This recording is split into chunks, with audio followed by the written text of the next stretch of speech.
नहीं होगा। चलो भाई देखो, कल पढ़ाया था उसके बाद चालू करते हैं। परमाणु ऊर्जा स्तर आरेख, ठीक है ना। तो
माइक बंद है, छोरे बोल रहे हैं, ये बोलते हैं तुम लोग।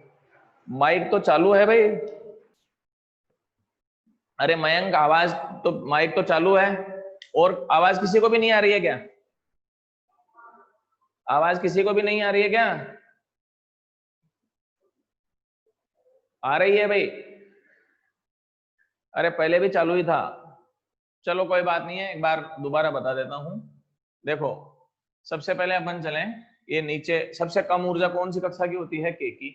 तो मैं कम से ज्यादा की ओर बना रहा हूं डायग्राम, ठीक है ना। सबसे कम ऊर्जा के की होती है, के बाद में एल, फिर एम, एन, ओ, ऊपर तक चले जाएंगे, ये अंतिम कक्षा हो गई। सबसे जो पहली कक्षा होती है उसकी ऊर्जा माइनस में 13.6, फिर माइनस में 3.4, माइनस में 1.51, माइनस में 0.85, माइनस में 0.54, और अनंतवीं कक्षा में ऊर्जा किसके बराबर होती है? 0 के बराबर होती है। तो जैसे जैसे उच्च कक्षाओं में जाते हैं ऊर्जा के मान में वृद्धि होती चली जाती है। अब अपन चलते हैं, सबसे पहले देखो के कक्षा में इलेक्ट्रॉन कहां कहां से संक्रमण कर सकता है। देखो, दूसरी कक्षा से, तीसरी से, चौथी से, ऐसे ही अपने पास ये पांचवी से, और भी उच्च कक्षाओं से इलेक्ट्रॉन का संक्रमण हो सकता है अपने पास। ये इलेक्ट्रॉन का संक्रमण हो सकता है। ये कौन सी श्रेणी कहलाएगी? लाइमन श्रेणी। समझ में आया कैसे? प्रथम कक्षा में उच्च कक्षाओं से संक्रमण हो रहा है तो ये लाइमन श्रेणी हो गई। ये लाइमन की प्रथम रेखा हो गई, ये द्वितीय रेखा, ये तृतीय रेखा, ये अंतिम रेखा हो गई। अब लाइमन के बाद में नंबर आ जाता है, इसको जोड़ना निकिता को। सेकंड नंबर अपन चलते हैं। अब मान लो कि संक्रमण दूसरी कक्षा में हो, तो ये दूसरी कक्षा में संक्रमण यहां से, फिर इधर से, ये इससे हो गया संक्रमण, ये यहां से हो जाएगा, और ये संक्रमण यहां से हो गया। ये कौन सी श्रेणी हो जाएगी भाई? बामर श्रेणी। कौन सी श्रेणी हो गई? बामर। ये बामर की प्रथम रेखा, फिर द्वितीय रेखा। आई गया समझ में? उसके बाद में चलते हैं, बामर के बाद में तीसरे में संक्रमण। चलो, इधर से, ये इधर से हो जाएगा, ये इधर से हो जाएगा, ये इसमें से, और ये। तो ये कौन सी श्रेणी हो गई? पाश्चन श्रेणी। कौन सी श्रेणी है ये? पाश्चन। पाश्चन के बाद में अब अपने पास चले चौथी कक्षा में संक्रमण। तो यहां से देखो, ये चौथी कक्षा में संक्रमण हो गया। पाश्चन के बाद में ये ब्रैकेट, उसके बाद में इसमें आ जाओ, ये इसमें आ गया। ये कौन सी श्रेणी हो गई भाई? कुंड श्रेणी। तो आ गया होगा समझ में, लाइमन, बामर, पाश्चन, ब्रैकेट और कुंड श्रेणी। इसी प्रकार से अगर हम परिबेध बनाना चाहें तो वो भी बनाई जा सकती है, कोई दिक्कत नहीं है। ये परमाणु का ऊर्जा स्तर आरेख कहलाता है, जिसमें विभिन्न स्पेक्ट्रमी श्रेणियों को दर्शाया गया है। नेक्स्ट अपन चलते हैं इसके बाद में आयनन ऊर्जा व आयनन विभव।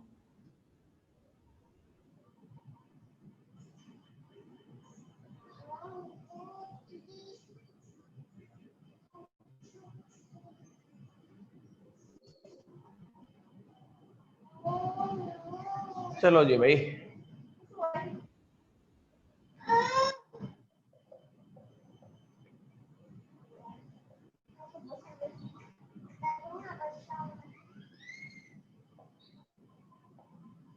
देखो भाई, किसी परमाणु को आयन में बदलने के लिए आवश्यक ऊर्जा आयनन ऊर्जा कहलाती है, और आवश्यक विभवांतर क्या कहलाता है? आयनन विभव कहलाता है। तो किसी भी परमाणु को आयन में कन्वर्ट करने के लिए आवश्यक ऊर्जा की मात्रा क्या कहलाती है? आयनन ऊर्जा कहलाती है। और आयनन ऊर्जा देने के लिए जो विभवांतर आवश्यक होता है उसको आयनन विभव कहा जाता है। आयनन करने का मतलब है कि परमाणु की कक्षा में स्थित किसी इलेक्ट्रॉन को अनंत में भेजने के लिए, कौन सा, कहां पर भेजने के लिए? अनंत में। उस ये नहीं है भाई नीचे वाली कक्षा से ऊपर वाली कक्षा में, नहीं, निम्न कक्षा या किसी भी कक्षा से अनंत वाली कक्षा में शिफ्ट करने के लिए। अनंत वाली कक्षा का मतलब हो गया कि उस इलेक्ट्रॉन को परमाणु से पूर्णतः विलगित करने के लिए या पूरी तरह से हटाने के लिए जितनी मिनिमम ऊर्जा की आवश्यकता होती है वो क्या कहलाता है? आयनन ऊर्जा कहलाती है। तो अपन चलें बोर की तीसरी परिकल्पना से। बोर की तृतीय परिकल्पना से क्या थी बताओ? E बराबर En2 माइनस En1। N2 का मतलब अनंतवीं कक्षा में भेजना है अपने को, ये अनंतवीं कक्षा में भेजेंगे। N1 का मतलब कोई भी कक्षा मान लो, N मान लेते हैं। तो आयनन ऊर्जा क्या हो जाएगी? आयनन ऊर्जा E ionisation is equal to E infinity minus En हो जाएगा। तो E ionisation is equal to minus En के बराबर हो जाता है। आ गया समझ में? अब अपन चलते हैं आयनन विभव। आयनन विभव, देखो भाई, ये है सूत्र, U बराबर क्यों ही होता है। तो U बराबर क्या हो जाएगा? V बराबर क्या हो जाएगा? U अपॉन क्यों हो जाएगा अपने पास। तो ऊर्जा को आवेश से भाग दे दें तो अपने पास क्या प्राप्त हो जाएगा? विभव। आवेश का मतलब इलेक्ट्रॉन हो गया यहाँ पर। तो सीधा तरीका है V ionisation is equal to E ionisation upon E। ऊर्जा EV में होनी चाहिए भाई, तब जाके लागू है ये सूत्र। ऊर्जा किस में होनी चाहिए अपने पास? है EV में। कैसे देखो, EV में अगर ऊर्जा होगी तो E से E कट जाएगा, तो आंसर किस में आएगा? V में आएगा। आगे नहीं आएगा, V का मतलब वोल्ट में आ जाएगा अपने पास। ठीक है, तो अपन ये भी लिख सकते हैं V आयोनेशन बराबर माइनस En अपॉन E। होना किस में चाहिए? इलेक्ट्रॉन है, वोल्ट में होना चाहिए। अब एग्जाम्पल बता देता हूं। H परमाणु में प्रथम कक्षा के लिए आयनन ऊर्जा, हाइड्रोजन परमाणु में पहली कक्षा के लिए आयनन ऊर्जा निकालनी है। तो E आयोनेशन बराबर माइनस E1 हो जाएगा, क्योंकि कक्षा का नंबर कितना हो गया? फर्स्ट नंबर हो गया। तो n बराबर 1 ले लेते हैं अपन। अब अपन जानते हैं E1 का मान कितना होता है? माइनस में 13.6 इलेक्ट्रॉन वोल्ट हो जाएगा। माइनस माइनस क्या हो जाएगा? प्लस हो जाएगा। ये प्लस हो जाएगा तो E आयोनेशन किसके बराबर हो जाएगा? 13.6 इलेक्ट्रॉन वोल्ट के बराबर। अतः हाइड्रोजन परमाणु की प्रथम कक्षा में स्थित इलेक्ट्रॉन को अगर अपने को अनंत में भेजना है या कक्षा से बाहर निकालना है तो कितनी ऊर्जा देनी पड़ेगी? 13.6 इलेक्ट्रॉन वोल्ट ऊर्जा अपने को देनी पड़ेगी। रामराज का माइक म्यूट करवा दो। रामराज ध्यान नहीं है उसको। लोकेंद्र का भी ऑन है। चलो जी भाई, 13.6 इलेक्ट्रॉन वोल्ट ऊर्जा देनी पड़ेगी। इससे वो इलेक्ट्रॉन कक्षा को छोड़कर बाहर चला जाता है। आयनन विभव निकालेंगे तो क्या आएगा बताओ? चलो, आयनन विभव V ionisation E ionisation upon E and V ionisation 13.6 electron volt बटे इलेक्ट्रॉन। इलेक्ट्रॉन से इलेक्ट्रॉन कैंसिल हो जाएगा। V आयोनेशन बराबर 13.6 वोल्ट के बराबर। मतलब हाइड्रोजन परमाणु में प्रथम कक्षा में स्थित इलेक्ट्रॉन को अगर इतना विभव दे दिया जाएगा तो कक्षा को छोड़कर कहाँ चला जाएगा, अनंत में चला जाता है। अब एक बार आप स्क्रीनशॉट ले लें, उसके बाद में फिर आगे बढ़ेंगे भाई।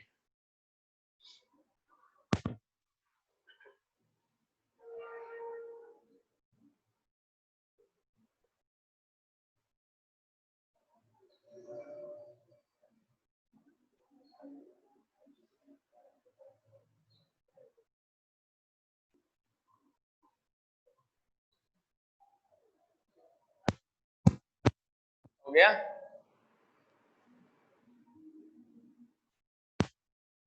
उत्तेजन ऊर्जा व उत्तेजन विभव।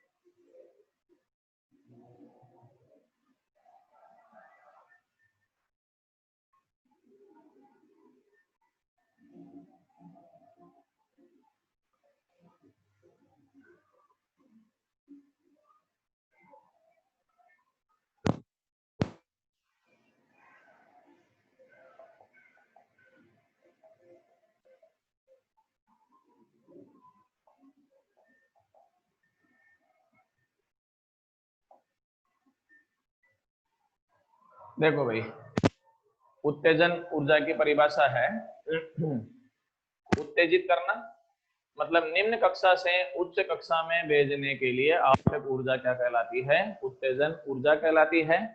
और निम्न कक्षा से उच्च कक्षा में इलेक्ट्रॉन को त्वरित करने के लिए आवश्यक विभवांतर उत्तेजन विभव।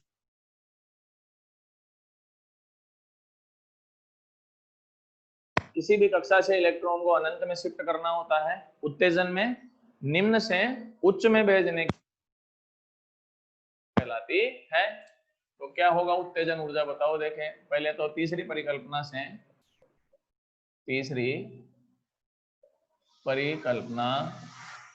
से E बराबर En2 माइनस En1, तो उत्तेजन ऊर्जा ये हो जाएगा E एक्साइटेशन बराबर क्या आएगा, En2 माइनस En1। और उत्तेजन विभव क्या होगा, V एक्साइटेशन बराबर E एक्साइटेशन, कुछ नहीं करना है, इसे भाग दे देना है अपने को। तो V excitation is equal to En2 minus En1 upon E। एक एग्जांपल बता देता हूं, अभी समझ में आ जाता है। हाइड्रोजन परमाणु में चल रहे हैं भाई। परमाणु के लिए प्रथम कक्षा से द्वितीय कक्षा में भेजने के लिए पहले तो उत्तेजन ऊर्जा निकालेंगे अपन। तो सूत्र बोलो, E excitation En2 minus En1 का मान तो 1 हो जाएगा, N2 का मान 2 हो जाएगा। तो E एक्साइटेशन बराबर E2 माइनस E1 हो जाएगा। अब मान रखो, मान जानते ही हो, इसका मान होता है माइनस में 3.4 इलेक्ट्रॉन वोल्ट, माइनस माइनस में 13.6 इलेक्ट्रॉन है वोल्ट हो जाएगा। माइनस माइनस क्या हो जाएगा यहां से प्लस, ठीक है। तो E excitation is equal to minus में 3.4 प्लस में 13.6, तो E excitation is equal to 10.2 electron volt. यह है कि हाइड्रोजन परमाणु की प्रथम कक्षा में स्थित इलेक्ट्रॉन को इतनी ऊर्जा देने पर वो पहली कक्षा से उछलकर कहां चला जाएगा भाई, दूसरी कक्षा में चला जाता है। विभव क्या होगा, आयनन विभव V ionisation E ionisation upon E हो जाएगा। तो मान निकालें 10.2 इलेक्ट्रॉन वोल्ट, इलेक्ट्रॉन से इलेक्ट्रॉन कैंसिल हो जाएगा, क्या आएगा 10 पॉइंट, इतनी ऊर्जा देने पर इलेक्ट्रॉन प्रथम कक्षा में चला जाता है।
नेक्स्ट है भाई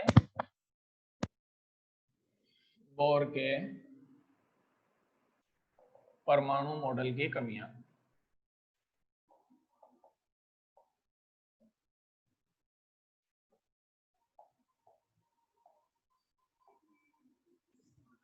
बोर के परमाणु मॉडल की कमियां।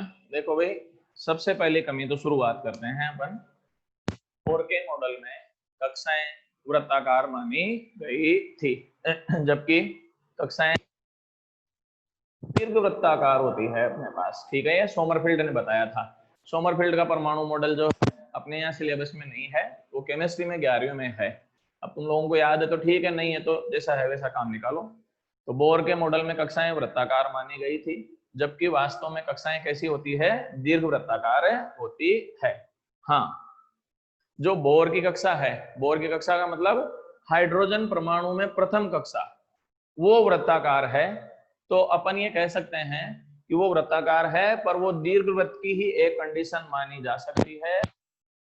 अंतर तो जानते ही हो, ये तो वृत्त है, वृत्त में तो सब जगह त्रिज्याएं बराबर होती है कि नहीं होती है? ये दीर्घवृत्त है, दीर्घवृत्त में त्रिज्याएं अलग अलग होती है कि नहीं होती है? ये बड़े वाला तो कहलाता है दीर्घ अक्ष, छोटे वाला क्या कहलाता है? लघु अक्ष कहलाता है। अगर ये दोनों बराबर हो जाए तो किसका निर्माण हो जाएगा? वृत्त का निर्माण हो जाएगा। तो दीर्घ अक्ष और लघु अक्ष यदि बराबर हो जाते हैं तो अपने पास वृत्त का निर्माण हो जाता है। तो अपन ये कह सकते हैं कि बोर की कक्षा में दीर्घ अक्ष और लघु अक्ष दोनों बराबर माने जा सकते हैं, जिसके कारण वो प्रथम कक्षा जो बोर की कक्षा कहलाती है। अदरवाइज जो है कक्षाएं दीर्घ वृत्ताकार होती है। ये तो बात हो गई इसकी। आगे अपन चलते हैं।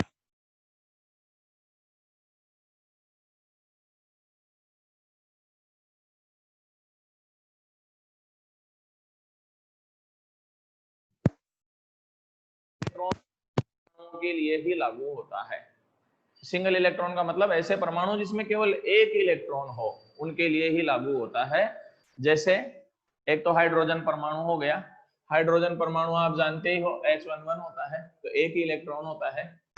हीलियम के लिए भी लागू होता है, पर हीलियम प्लस के लिए लिथियम प्लस के लिए, लिथियम के लिए भी लागू होगा, पर लिथियम प्लस प्लस के लिए। चाहो तो बेरिलियम पर प्लस प्लस प्लस इनके लिए लागू। कैसे देखो, हाइड्रोजन में तो एक ही इलेक्ट्रॉन आप जानते ही हो। हीलियम में कितने इलेक्ट्रॉन होते हैं? वैसे 2 होते हैं अपने पास। अब 2 में से एक इलेक्ट्रॉन बाहर निकाल दो तो He पॉजिटिव बन गया कि नहीं बन गया? तो लिथियम में अपने पास है, 3 में से 2 इलेक्ट्रॉन बाहर निकाल दो तो 1 इलेक्ट्रॉन बच गया। तो यह परमाणु मॉडल केवल सिंगल इलेक्ट्रॉन वाले तत्वों के लिए ही लागू होता है, उच्च परमाणु क्रमांक वाले तत्वों के लिए लागू नहीं होता है। तो सिंगल इलेक्ट्रॉन मतलब हाइड्रोजन परमाणु, या फिर कहते हैं हाइड्रोजन सदृश आयन, हाइड्रोजन के समान आयन। तो हाइड्रोजन के समान आयन कौन सा हो गया? Helium, lithium plus plus, beryllium plus plus plus हो गया। अब क्यों नहीं लागू होता है उसका भी कारण है। इसमें अपने पास क्या रहता है कि बोर के मॉडल में ये दिया जाता है कि इलेक्ट्रॉन नाभिक के चारों ओर चक्कर लगा रहा है, तो इनके मध्य का जो कूलाम का आकर्षण बल है वो भी केंद्रीय बल से संतुलित हो जाता है। लेकिन बोर के मॉडल में इसके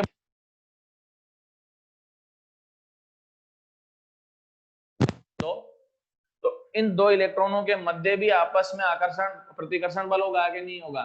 ये कैसे होती है, इसका कोई भी जवाब पास नहीं था। तो बोर का मॉडल केवल सिंगल इलेक्ट्रॉन के लिए ही लागू होता है, 2 इलेक्ट्रॉन होने पर भी लागू नहीं होता है। कारण ये रहता है क्योंकि बोर के मॉडल में 2 इलेक्ट्रॉनों के मध्य आपस में कैसे अन्योन्य क्रियाएं होगी, इसका कोई भी स्पष्टीकरण उपलब्ध नहीं है।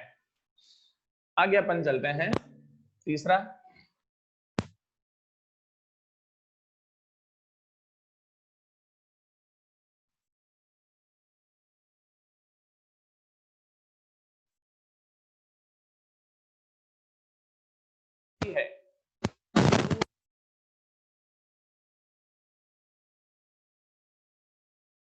है फिजिक्स में आप कुछ भी स्टेटमेंट दे दो, कोई दिक्कत नहीं है, आपको उसको साबित करना पड़ेगा कि आपने जो कहा है ना वो सच है अपने पास। ठीक है, तो स्टेटमेंट देने से कुछ ही नहीं होता है।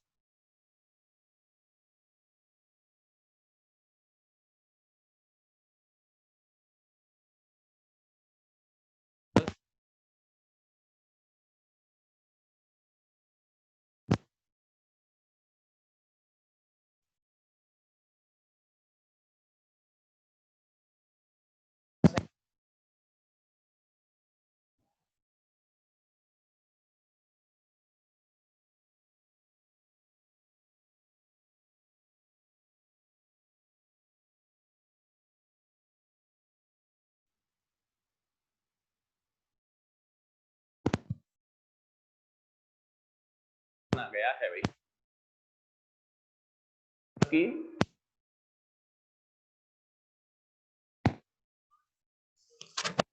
उसका द्रव्यमान अनंत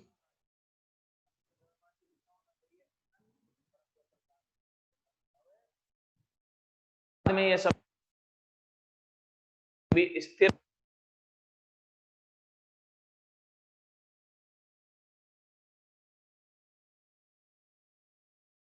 आगे और चलते हैं अपन इसमें। जो स्पेक्ट्र में रेखाएं होती है, जब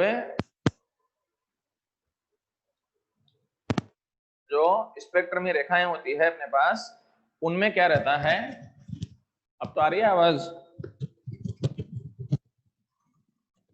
हाँ भाई, स्पेक्ट्र में रेखाएं होती है, उनको विद्युत क्षेत्र से गुजारते हैं तो वो विभाजित हो जाती है भाई। विद्युत क्षेत्र में विभाजित को बोलते हैं विपाटन। विद्युत क्षेत्र में विभाजित है या विपाटन हो जाता है, इसको स्टार्क प्रभाव कहते हैं भाई। कौन सा प्रभाव कहलाता है? स्टार्क प्रभाव। स्टार्क नाम के वैज्ञानिक ने इसकी खोज की थी कि जब स्पेक्ट्र में रेखाएं विद्युत क्षेत्र से गुजारी जाती है तो विभाजित हो जाती है, घटना विपाटन या स्टार्क प्रभाव कहलाती है। ऐसे ही चुंबकीय क्षेत्र में भी विपाटन होता है। किसमें विपाटन होता है? चुंबकीय क्षेत्र में भी विपाटन होता है। इसको बोलते हैं भाई जीमान प्रभाव। कौन सा प्रभाव कहलाता है ये? जीमान प्रभाव। तो इन दोनों ही प्रभावों की व्याख्या बोर के मॉडल के आधार पर नहीं होती है। ये बोर के मॉडल की चौथी कमी मानी जाती है। उसके बाद में एक कमी और होती है जो सोमरफेल्ड के मॉडल से अपने पास क्लियर होती है। वो होती है ना क्वांटम संख्या, मुख्य क्वांटम संख्या, फिर दिगंशीय क्वांटम संख्या, चुंबकीय क्वांटम संख्या, चक्रण क्वांटम संख्या। इन सब की व्याख्या भी अपने पास इस मॉडल के आधार पर करना संभव नहीं है। तो ये बोर के मॉडल की कमियां। ठीक है,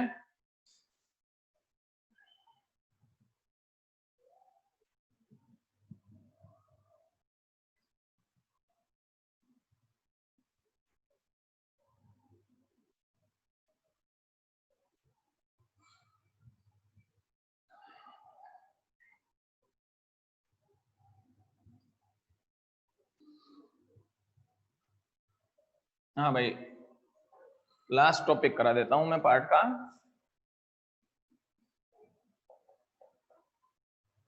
क्वांटम यांत्रिकी,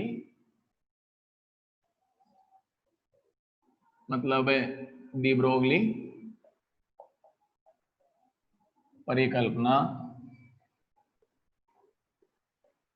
से बोर के कोणीय संवेग के क्वांटीकरण।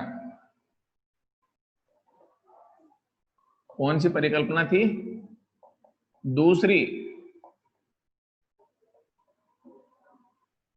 की व्याख्या। देखो भाई, अभी थोड़ी देर पहले ही मैंने ये बताया था कि बोर के मॉडल की कमियों में क्या शामिल था? कोणीय संवेग के क्वांटीकरण की व्याख्या नहीं हो पाती है। मतलब वो कहां से आया, इसका कोई भी स्पष्टीकरण बोर नहीं दे पाए थे, वो कमी रह गई थी। इस कमी को जो है डी ब्रोगली ने दूर किया था भाई। अपने पास क्वांटम मैकेनिक्स में किया जाता है। थोड़ा सा जो है 13वें पार्ट का मैटर यूज में लिया जाता है।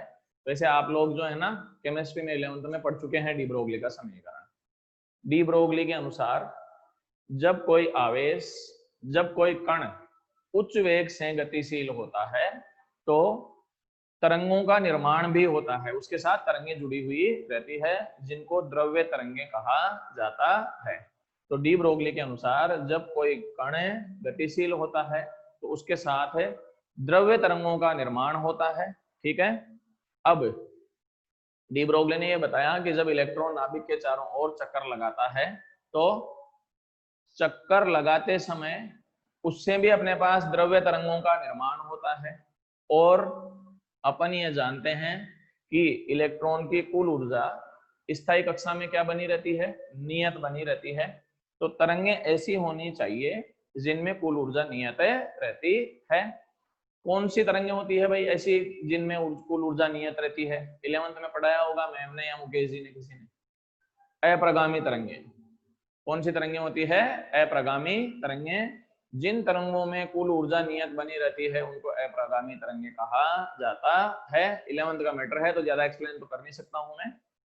अब अप्रगामी तरंगों के लिए एक प्रतिबंध होता है भाई, वो यूं होता है, अप्रगामी तरंगों के लिए पथ की लंबाई n लैम्बडा के बराबर होती है भाई। पथ की लंबाई किसके बराबर होती है? n लैम्बडा के बराबर। इलेक्ट्रॉन नाभिक के चारों ओर चक्कर लगाता है तो लंबाई किसके बराबर हो जाएगी? इसकी परिधि के बराबर, क्योंकि इस पथ में चक्कर लगाएगा आगे नीचे लगाएगा। तो लंबाई हो गई 2πr, परिधि बराबर क्या हो जाएगा? n lambda. आ गया होगा समझ में अपने पास? ठीक है, अब अपन चलें, ये थोड़ा सा 13वें पार्ट से काम ले रहा हूँ, या 11th केमिस्ट्री से मान लो, डी ब्रोगली से। डी ब्रोगली की परिकल्पना में H/m भी होता है अपने पास, ये रखो।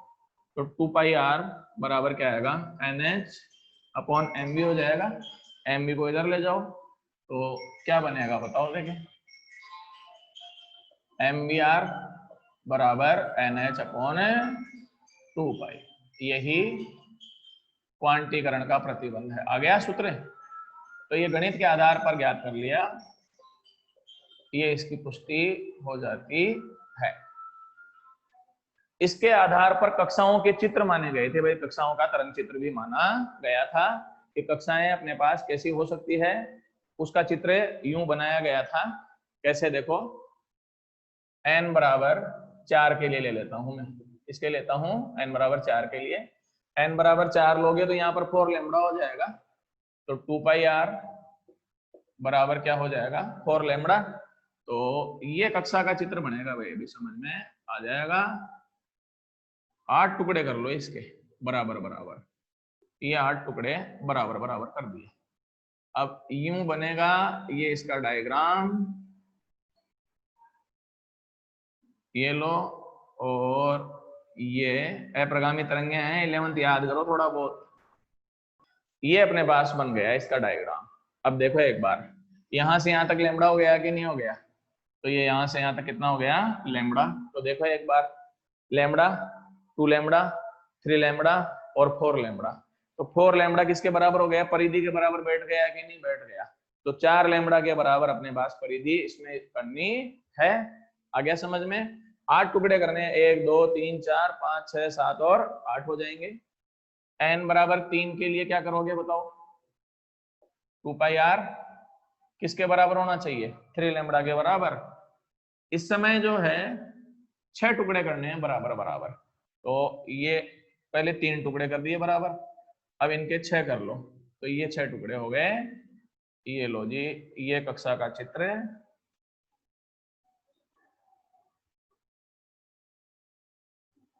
ये n बराबर 3 के लिए, किसके लिए हो गया? n बराबर 3 के लिए। देख लो एक बार, लैम्बडा, 2 लैम्बडा और ये कितना हो गया? 3 लैम्बडा। तो ये n बराबर 3 के लिए कक्षा का चित्र हो जाता है। आ गया होगा समझ में? ठीक है, आज क्लास छोटी ही रहेगी भाई, एक बार स्क्रीनशॉट ले लो एंड, क्योंकि अब इंग्लिश मीडियम का टाइम स्टार्ट हो चुका है। Thank you. और कल न्यूमेरिकल कराएंगे भाई, चैप्टर कंप्लीट है तो न्यूमेरिकल आज जाके तुम सोल्व भी करना, ठीक है? बाकी कल न्यूमेरिकल करा देंगे, नेक्स्ट बाद में पार्ट चालू करेंगे भाई।